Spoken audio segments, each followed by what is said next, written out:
wo konton kro wi a wote abunuti adwane yi tameteme soane ama eja ahye akranti achio ye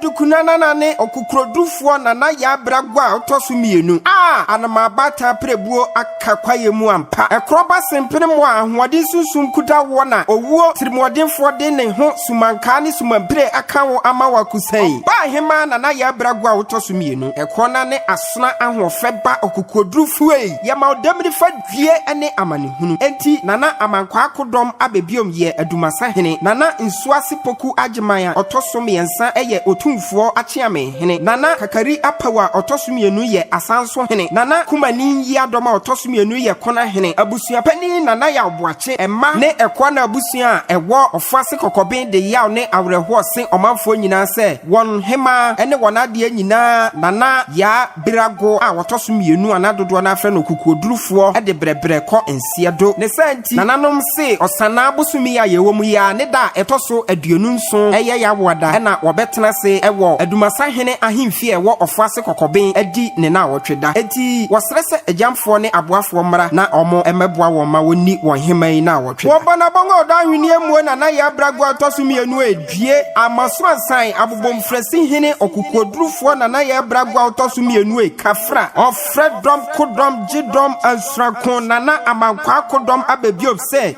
enka moko osa ena adomfo kire wo se wo guru atopra enka wobako agyewo afiri adomfo nsam wa piafo